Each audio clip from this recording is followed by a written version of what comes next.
Diesel is the secrets of diesel power. Diesel power is one of those rare subjects that you really need to understand from the inside out. For many topics, if you scrub the surface, you can get a pretty good idea of what's going on under the hood. But with diesel, you've got to know the basics. And once you've got the basics, all the rest falls into place pretty quickly. To get to the basics, you have to go all the way back to the beginning, to the man himself, Dr. Rudolf Diesel. And how far back is that? How about the late 1800s? Dr. Diesel was an engineer back in the day, back when it meant engineer, somebody who created and really invented engines. He looked out at a world that was dominated by a certain technology, steam power, and determined to turn it upside down. You might say he was the Bill Gates of his day, just without all the royalties from what we can gather. To really understand diesel, you've got to meet the doctor. And the best way to meet the doctor is to check out this video on YouTube. It's a little bit old school, but if you watch carefully, you're going to learn not only about Dr. Diesel, you're also going to learn a secret, the singular secret of internal combustion. And you're going to learn it in just one sentence. So pay close attention. Check out the whole video, but tune in especially to the first minute or so. Now, depending on your system, you might need to pause this video in order to watch that video. It should open in a new tab or a new window. You can come back and push play on this one when you're done. Okay, did you catch the secret? Did you hear what Dr. Diesel was really all about? It was right there, just a minute and 10 seconds or so into the clip. The narrator said, for Dr. Diesel, it was a question of getting a mixture of air and atomized oil to explode in such a way that the pressure from the explosion would drive an axle. Now, my accent isn't as musical as the very British narrators, but that's the whole matter of internal combustion in just one sentence. How can we mix air and atomized oil and then explode the combination so that the pressure created by the explosion turns a shaft efficiently, powerfully, durably, and today we've added sustainably. So how do we do that? Well, let's take those components one at a time.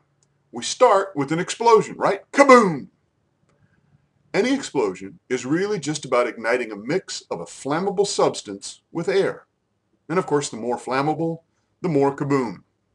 But Dr. Diesel's challenge was to direct the force of the explosion. Now we know intuitively that when something explodes, it expends energy in every direction it can, right? So what Dr. Diesel was trying to do was to capture the explosion and close off every direction it could go, except one. Well, do we know how to do that? Have we ever done that before? Well, sure. That's what a cannon is, right? It's a device that creates an explosion, but limits its force so that it can only travel one direction. So that technology already existed.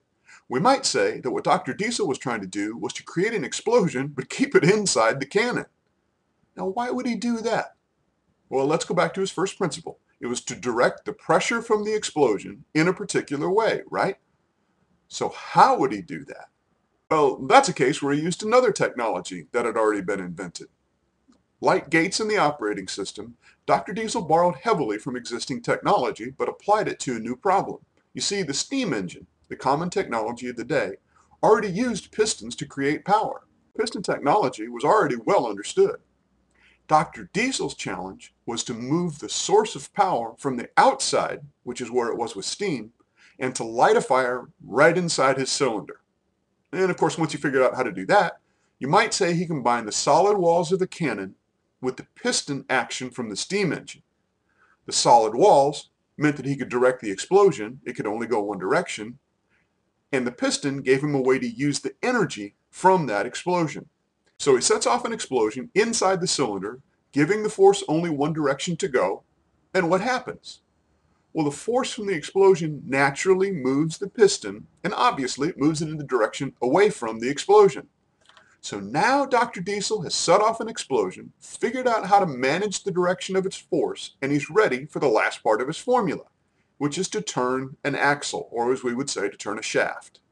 Now here again, Dr. Diesel borrowed a technology, in this case one that's been around since Roman times, the old school hand crank. The hand crank on an old water well, or a slightly newer pencil sharpener, does exactly what Dr. Diesel needed. It accepts a source of pressure, it transfers that pressure into a circular direction, and in so doing, it turns an axle, or a shaft. That's exactly what the piston, connected rod, and crankshaft do. They work together to accept the force from an explosion, apply pressure in a specific direction, and then redirect that pressure so that it turns a circular direction and powers an axle. Now, that may seem like a tedious explanation, but it's super, super important. Literally, if you get this much, if you understand how the explosion is used to turn a shaft, then you get internal combustion. That's all there is to it. All of Dr. Diesel's principles for internal combustion are right there. And those principles created a revolution we're still enjoying today. From here on, the rest is just adding details, and we'll do that in the coming units of this lesson. Believe it or not, the rest of the units will move a little faster than this one did. Let's finish this unit with one more video from YouTube. This one just illustrating the full rotation of the internal combustion cycle. See how many of Dr. Diesel's principles you can identify as you watch. Thanks! We'll see you in the next unit where we'll explore the differences between 2- and 4-stroke engines.